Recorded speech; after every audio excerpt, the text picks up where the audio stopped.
En una villa olvidada en el interior, una casa rodeada de historias malditas se erige como un monumento al desespero.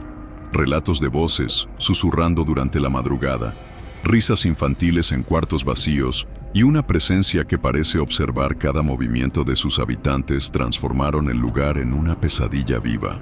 Cuando una nueva familia decide mudarse a la casa, creyendo que las historias son solo leyendas, descubren que hay fuerzas más allá de la comprensión humana que habitan esas paredes, fuerzas que no solo susurran, sino que ordenan. En el corazón de Minas Gerais, donde las altas montañas forman sombras que se extienden como dedos largos al atardecer, había una villa tan pequeña que ni siquiera aparecía en muchos mapas. Santa Lúcia do Vale, como se conocía, parecía suspendida en el tiempo. Las calles de tierra batida, los postes con lámparas amarillentas y las casas con ventanas antiguas de madera contaban historias de un lugar olvidado por el mundo moderno. Pero entre todas las construcciones de la villa, había una casa que se destacaba, no por su belleza, sino por la sensación opresiva que emanaba. Situada al final de un camino de tierra, la casa de los Silva, como se la llamaba, tenía fama de maldita. Era una casona de 2 pisos, con paredes de ladrillos expuestos que el tiempo ya había comenzado a consumir. Las ventanas estaban casi siempre cerradas, pero cuando se abrían, parecían ojos oscuros observando a quien pasaba. Decían que, incluso durante el día, la casa permanecía fría, como si el sol evitara tocarla. Los habitantes de la villa contaban historias de antiguos propietarios que habían enloquecido. Una señora que, según relatos, escuchaba voces provenientes de las paredes. Un padre de familia que desapareció misteriosamente tras afirmar que la casa susurraba secretos sobre él. Y la tragedia más reciente, una joven embarazada que, al parecer, se quitó la vida en el ático, dejando solo un mensaje escrito con carbón en la pared. No puedo soportar más su sonido. Durante años, la casa permaneció vacía. Los pocos interesados en comprarla desistían al escuchar los rumores, o después de pasar una noche allí. Pero todo cambió cuando la familia de los Martins decidió mudarse a la villa. La pareja, Luis y Camila, buscaba un nuevo comienzo. Luis, un técnico en informática de 35 años, había perdido su empleo en la capital, y Camila, de 32, estaba embarazada de su primer hijo. Creían que la tranquilidad de Santa Lúcia sería el lugar perfecto para criar una familia lejos del caos urbano. El bajo precio de la casa selló el acuerdo. El día que llegaron, un silencio incómodo se apoderó de la villa. Los habitantes los observaban desde lejos, con miradas mixtas de pena y curiosidad. Doña Nair, una señora que vendía dulces en la plaza, llegó a advertir: «¿Ustedes van a vivir en la casa de los Silva? Yo no entraría allí ni aunque me pagaran». Luis se rió. «Esas historias solo sirven para asustar, ¿verdad? No creo en esas cosas». Doña Nair solo bajó la mirada, murmurando: «Ustedes aún van a creer, pero será tarde».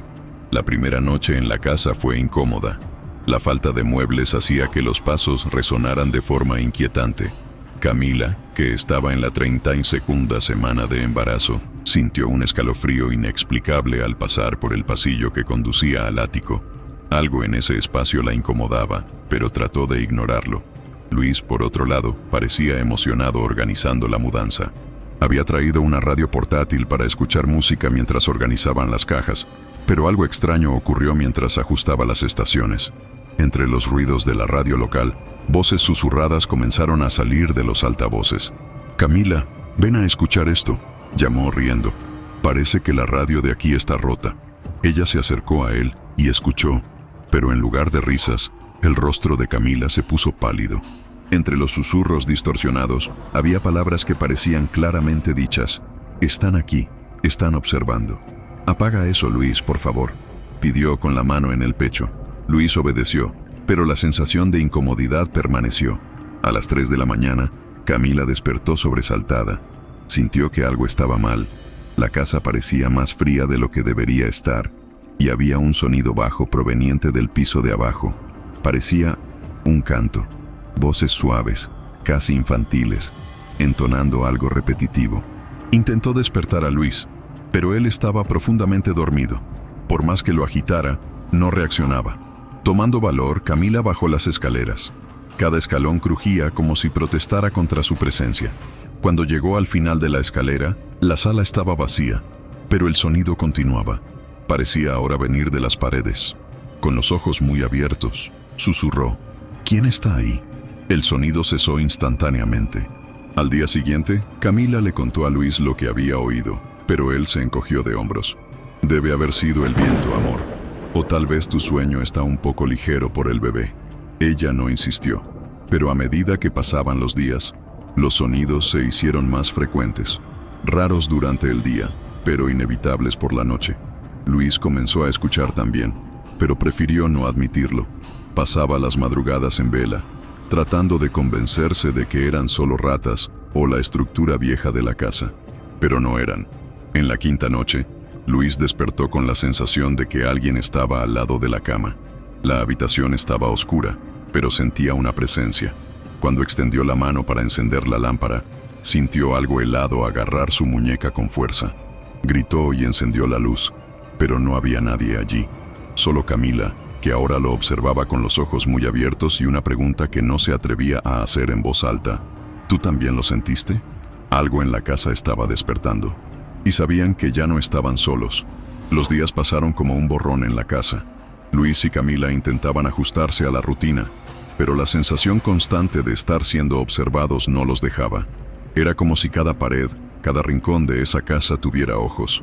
Incluso durante el día, el silencio de la villa, combinado con la arquitectura opresiva de la casa, hacía imposible ignorar la idea de que algo estaba mal. Pero fue en la sexta noche que los susurros volvieron, esta vez más altos, más nítidos. Camila estaba en la habitación, doblando la ropa del bebé, cuando escuchó risas provenientes del pasillo, rápidas, cortas, como si niños corrieran y jugaran afuera. Se congeló, con las manos apretando la ropita en su regazo. «Luis», llamó, pero su voz salió temblorosa, casi inaudible. Ninguna respuesta. Se levantó, caminando hacia la puerta. El pasillo estaba oscuro, pero las risas aún resonaban. Lentamente encendió la luz. El pasillo estaba vacío, pero al mirar hacia el final del pasillo, notó algo que hizo que su corazón casi se detuviera. La puerta del ático, que siempre estaba cerrada con llave, estaba abierta, entreabierta, como una invitación. Camila retrocedió 2 pasos, su pecho subiendo y bajando rápido. Sabía que Luis ni siquiera había tocado esa puerta desde que se mudaron. «¡Luis!», gritó esta vez corriendo hacia la habitación. Él vino apresurado, aún medio adormilado. «¿Qué pasó ahora, Camila?». Ella señaló hacia el pasillo. La puerta del ático estaba abierta. Escuché risas. «Alguien está en la casa». Luis frunció el ceño y tomó una linterna. Caminó hacia la puerta, intentando calmarla mientras examinaba. «No hay nadie aquí. Debió haber sido el viento. Esta puerta es vieja. Tal vez el pestillo esté suelto». Ella sabía que él estaba intentando racionalizar, pero había algo en su mirada. Algo que mostraba que él también estaba comenzando a dudar de su propia explicación. Sonido de una puerta cerrándose lentamente al fondo, seguido por un silencio opresivo. Esa noche, Camila no pudo dormir. Se dio vueltas en la cama durante horas, hasta que finalmente cayó en un sueño. Pero no duró mucho. Soñó, o pensó que era un sueño, con un cuarto oscuro, donde una figura pequeña e indistinta, con ojos brillantes, estaba sentada en una esquina. La figura la observaba, inmóvil, pero Camila podía escuchar el sonido de varias voces a su alrededor, palabras superpuestas, desconectadas. De repente, la figura habló, pero sin mover los labios. «Él ya está aquí». Camila despertó gritando, el sudor frío corriendo por su rostro.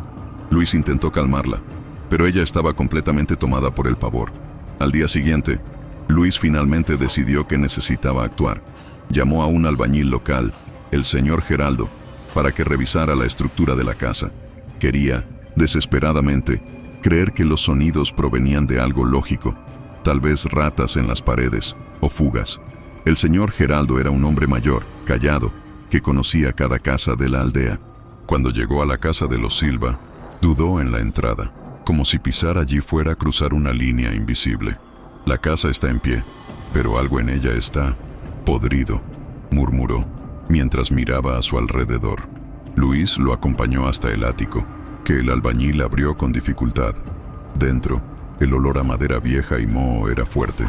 Geraldo iluminó el espacio con una linterna, y sus ojos pronto se posaron en algo que hizo que su rostro perdiera el color. «¿Qué es esto?», preguntó Luis, viendo la expresión del hombre cambiar. En las paredes del ático había dibujos hechos con carbón, formas humanas deformadas, con cabezas grandes y ojos vacíos. Entre ellos, palabras tachadas repetidamente, en letras temblorosas. «Ellos ven todo. Ellos saben todo». «¿Quién hizo esto?», insistió Luis, pero Geraldo solo movió la cabeza. «Ustedes deberían salir de esta casa, joven. Esto aquí no es cosa buena». Pero no se fueron. Luis y Camila, aunque asustados, no podían darse el lujo de abandonar la casa. Su situación financiera estaba al borde y no tenían a dónde ir. Así que decidieron quedarse. Esa noche, mientras la pareja cenaba en silencio, un nuevo sonido cortó el ambiente. Un llanto bajo, casi como un lamento, proveniente del ático. Camila dejó el tenedor sobre la mesa, sus manos temblando. Luis se levantó, el rostro tenso. «Quédate aquí», dijo tomando la linterna nuevamente. Pero esta vez, cuando abrió la puerta del ático, el llanto se detuvo. El espacio estaba vacío, pero Luis sintió una presencia allí, no algo que pudiera ver, pero que lo presionaba, como si el aire a su alrededor estuviera cargado de algo invisible, pero vivo. Bajó lentamente, el rostro pálido. No le contó nada a Camila, pero ella lo sabía. Sabía que él también estaba comenzando a sentir. La noche siguiente fue el clímax. A las 2 de la mañana, Camila fue despertada por una sensación terrible. Algo estaba mal con el bebé. Un dolor fuerte atravesó su barriga y gritó. Luis intentó ayudarla, pero antes de que pudiera tomar el teléfono para llamar a la ambulancia, las luces de la casa comenzaron a parpadear violentamente. «Dios mío, ¿qué está pasando?», gritó él, sosteniendo a Camila en sus brazos. Y entonces escucharon el sonido más claro y aterrador hasta ese momento. Una voz femenina, ronca y distorsionada, susurró: «Él no puede nacer». Las luces se apagaron por completo. La madrugada parecía interminable. Toda la casa estaba sumergida en una oscuridad absoluta. Ni siquiera la tenue luz de la luna, que solía asomarse por las rendijas de las ventanas, parecía querer atravesar esas paredes. Luis sostenía a Camila con fuerza en el sofá de la sala, tratando de ignorar la sensación abrumadora de que algo invisible los observaba. Camila estaba jadeante. El dolor había pasado tan rápido como había comenzado, pero ahora sentía algo peor. Una presencia, una sombra silenciosa que parecía cernirse sobre ella, presionando su mente y su alma. «Luis, no aguanto más», susurró ella con los ojos llenos de lágrimas. Él acarició su rostro, pero estaba tan perdido como ella. «Mañana nos iremos. Lo juro, vamos a salir de aquí». Pero en el fondo, los dos sabían que tal vez no habría un mañana. Cuando el silencio fue roto nuevamente, no fue por algo humano. Vino de arriba, del ático. Pasos, pesados, deliberados. Lentamente iban y venían, como si alguien, o algo, estuviera caminando de un lado a otro, reflexionando. Luis se levantó de repente. «Voy a ver qué es». Camila agarró su brazo. No vayas allá, por favor». «No voy a dejar que esto continúe», respondió él intentando sonar confiado, pero el temblor en su voz lo traicionaba. Volvió a tomar la linterna y subió las escaleras. Cada escalón crujía alto, como si protestara contra la idea de que alguien se acercara a ese lugar. Cuando llegó a la puerta del ático, la linterna comenzó a parpadear. Luis dudó por un momento. El aire allí estaba pesado, denso, como si la propia casa respirara. Extendió la mano, empujó la puerta lentamente, y la luz de la linterna finalmente iluminó el interior. El ático estaba vacío, o al menos parecía estarlo, pero lo que llamó la atención de Luis fue algo nuevo. En el centro del suelo había una marca que no estaba allí antes, un círculo extraño, dibujado con un material oscuro que parecía sangre seca. Dentro del círculo había símbolos que él no reconocía. Y entonces escuchó: «¿Por qué sigues aquí?». Era una voz femenina, baja, pero cargada de odio. No venía de un lugar específico. Parecía resonar en toda la habitación. Luis retrocedió, intentando mantener la linterna firme, pero el haz de luz comenzó a fallar nuevamente. «¿Quién está ahí?», gritó él, pero su voz sonaba ridículamente pequeña frente a lo que sentía. Bajó corriendo, con el rostro pálido, las manos temblorosas. Cuando alcanzó a Camila, ella ya sabía que algo peor estaba por venir. Esa noche, ninguno de los dos pudo dormir. Se quedaron sentados en la sala, en silencio, esperando que el sol saliera. Pero, cuando los primeros rayos comenzaron a atravesar las ventanas, algo cambió. El ambiente, que debería traer alivio, se volvió aún más pesado. Camila se abrazó el vientre, sintiendo algo moverse dentro de ella. Algo que no parecía ser el bebé. Era más errático, como si algo estuviera luchando por salir. Luis, comenzó ella, pero se detuvo al ver su mirada. Él no la estaba mirando a ella, sino a algo detrás de ella. Camila se giró lentamente. En el pasillo que conducía al ático había una figura. Era alta, con miembros desproporcionados y piel pálida como cera. Los ojos, grandes y completamente negros, no parpadeaban. La boca estaba entreabierta, pero ningún sonido salía. La figura dio un paso adelante, y la luz del día pareció retraerse, como si el propio sol tuviera miedo de tocarla. «Salgan», dijo la voz, pero no salió de la boca de la figura. Ecoó por las paredes, por los muebles, por sus propios huesos. Luis intentó moverse, pero estaba paralizado por el miedo. Camila gritó, y en un impulso, él tomó su mano y corrió fuera de la casa. Corrieron hasta la plaza central del pueblo, donde los primeros habitantes comenzaban a aparecer. Doña Nair, la misma que los había advertido sobre la casa, corrió hacia ellos. Se los advertí», dijo ella, desesperada. «Nunca debieron haber entrado allí». «¿Qué hay en esa casa?», gritó Luis con la voz llena de desesperación. «¿Qué es eso?». Doña Nair dudó, pero finalmente respondió. «No es cosa de este mundo. Esa casa fue construida sobre tierra maldita. Dicen que allí, mucho antes de que existiera cualquier aldea, se hicieron rituales, sacrificios, invocaron cosas que no debían, y esas cosas nunca se fueron». Luis miró a Camila. Ella estaba pálida, sosteniéndose el vientre. Sabía que no podían volver a la casa, pero, al mismo tiempo, sentía que algo los ataba a ese lugar ahora. «¿Qué hacemos?», preguntó él, pero doña Nair solo sacudió la cabeza. «A veces, no hay nada que hacer». Esa noche, incluso lejos de la casa, Camila despertó gritando.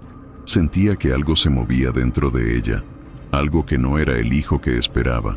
Luis la abrazó, pero cuando intentó calmarla, vio algo terrible. Sus ojos estaban completamente negros, como los de la figura en el pasillo. Y por primera vez, Luis entendió lo que esa voz quiso decir. Él ya está aquí. Esa noche, la aldea de Santa Lucia do Valle parecía envuelta en una sombra invisible.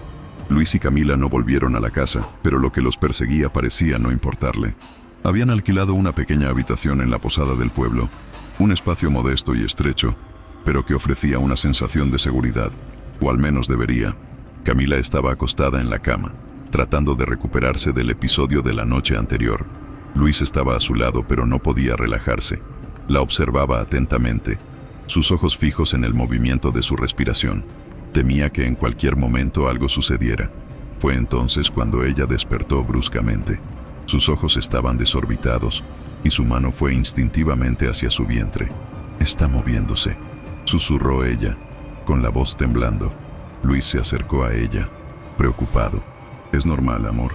El bebé está casi por nacer. Solo es él moviéndose». Pero ella sacudió la cabeza violentamente. «No es normal. No es él, Luis. No es él». Luis miró el vientre de Camila y notó algo que hizo que su estómago se revuelva. La piel de su vientre estaba marcada, como si algo estuviera rasguñándola por dentro. Líneas finas y rojizas aparecían de manera irregular, y cada una de ellas parecía dibujar símbolos que él ya había visto antes, los mismos del círculo en el ático. «Esto no puede estar sucediendo», murmuró él, retrocediendo un paso. Camila comenzó a llorar, sosteniéndose el vientre mientras sentía espasmos de dolor. «Luis, no quiero más esto. Haz que pare. Por favor, haz que pare». Él tomó el celular para llamar a un médico, pero antes de que pudiera marcar, el aparato se apagó solo. En la pantalla negra, vio un reflejo que no era el suyo. Una figura pálida y alargada, con ojos negros, estaba detrás de Camila. Se giró rápidamente, pero no había nadie allí. En ese momento, la puerta de la habitación se cerró de golpe. Luis corrió para intentar abrirla, pero parecía estar cerrada por fuera. ¡Alguien! ¡Ayúdame!, gritó él, golpeando la madera. Del otro lado, solo el silencio. Cuando se volvió hacia Camila, la encontró inmóvil. Sus ojos estaban abiertos, fijos en el techo, pero algo era diferente. Lentamente, ella giró la cabeza hacia él, y cuando habló, no era su voz. Era grave, ronca, con un tono que reverberaba por la habitación. Nunca debieron haber entrado en esa casa. Ahora es nuestra. Luis cayó de rodillas, sin saber qué hacer. Gritó el nombre de Camila, intentando traerla de vuelta, pero ella solo rió. Una risa seca y desconexa que parecía venir de todas direcciones. Al día siguiente, Luis llevó a Camila apresuradamente al único médico del pueblo, un hombre viejo llamado Dr. Alencar. Era conocido por ser escéptico, pero cuando examinó a Camila, su rostro se endureció. «Esto no es algo que pueda tratar», dijo él, con las manos temblorosas. «¿Qué quiere decir con eso?», gritó Luis desesperado. «Ella está embarazada. Necesita ayuda». El médico lo miró con ojos oscuros. «Lo que sea que esté dentro de ella, no es normal. Algo está mal con ese bebé». Camila comenzó a gritar en la sala de examen, y el médico retrocedió instintivamente. Su cuerpo se retorcía en la camilla, como si estuviera siendo tirado en direcciones opuestas. Luis sostuvo su mano, pero el calor de su piel era insoportable, como si estuviera ardiendo desde adentro. Y entonces, ella habló de nuevo, pero esta vez su voz se mezclaba con otras. Una cacofonía de susurros, gritos y risas salió de su boca. «No sirve de nada correr. Es nuestro. Ustedes trajeron esto aquí y ahora va a nacer». El doctor Alencar dejó la sala, aterrorizado, murmurando algo sobre no meterse con lo que no entiende. Luis se quedó solo con ella, y en ese momento supo que estaba verdaderamente solo. Cuando llegó la noche, Luis intentó rezar. Nunca había sido un hombre religioso, pero ahora se encontraba arrodillado al lado de la cama, sosteniendo la mano de Camila mientras ella murmuraba cosas sin sentido. Le pidió a Dios, a los santos, a cualquier cosa que pudiera ayudarlos, pero todo lo que recibió fue silencio. Poco después de la medianoche, los dolores de Camila comenzaron de nuevo. Ella se abrazó el vientre con fuerza, mientras las lágrimas corrían por su rostro. «Luis, está viniendo». Él llamó a la ambulancia, pero le dijeron que tardarían en llegar. No había tiempo. Puso a Camila en el coche y comenzó a conducir hacia el hospital más cercano. Pero mientras atravesaban la carretera sinuosa que salía del pueblo, algo sucedió. Luis perdió el control del coche. Salió de la carretera y se detuvo en un barranco. Cuando abrió los ojos, vio a Camila recostada en el asiento, respirando con dificultad. Intentó salir para pedir ayuda, pero la carretera estaba vacía, rodeada por la oscuridad. Fue entonces cuando escuchó el sonido, un llanto de bebé, proveniente del asiento trasero. Se giró lentamente, con el corazón latiendo como un tambor. En el asiento trasero había algo envuelto en un paño blanco, pero no era humano. Era pequeño, delgado, con piel gris y ojos completamente negros. Cuando abrió la boca para llorar de nuevo, Luis se dio cuenta de que no era un llanto de bebé. Era un sonido gutural, algo que no debería existir. Camila, aún consciente, giró la cabeza para mirar lo que había nacido de ella. Cuando lo vio, comenzó a reír descontroladamente, lágrimas corriendo por sus ojos. «Te dije que no era nuestro», murmuró ella, antes de que su voz desapareciera para siempre. Luis salió corriendo del coche, pero incluso mientras huía, sabía que nunca escaparía. La casa de los Silva fue abandonada de nuevo. El pueblo de Santa Lucia do Valle volvió al silencio de siempre, pero los habitantes sabían que algo había cambiado. Algunos decían que, en las noches de lluvia, aún era posible escuchar el llanto de un bebé proveniente de dentro de la casa. Otros juraban que veían una figura alta y pálida, observando por las ventanas. ¿Y qué hay de Luis y Camila? Nunca más fueron vistos, pero, a veces, quienes pasan por la vieja carretera encuentran marcas extrañas en el asfalto, símbolos rayados, como una advertencia, o tal vez una maldición. Nadie puede escapar de aquello que despierta cuando abres las puertas equivocadas. Y ahora, necesito preguntarte a ti, que has llegado hasta aquí. ¿Qué harías si escucharas voces en tu casa? Si sintieras que no estás solo cuando sabes que deberías estarlo? Y si aquello que más amas tu familia, tu propia mente, comenzara a volverse en tu contra. ¿Alguna vez has notado sonidos por la noche? ¿El crujir de las paredes? ¿El viento que suena diferente? Tal vez solo sean ruidos. O quizás sea algo que trajiste sin darte cuenta. Si esta historia te ha conmovido, comparte en los comentarios. ¿Cuál es el mayor miedo que tu casa te ha hecho sentir? ¿Has pasado por algo que no puedes explicar? Y antes de irte, asegúrate de que todas las puertas estén cerradas, porque a veces algunas puertas deberían permanecer cerradas. Suscríbete al canal, activa la campanita y comparte este relato con alguien que necesite una buena noche de sueño o una buena dosis de paranoia. Hasta el próximo relato, o hasta que algo venga a visitarte.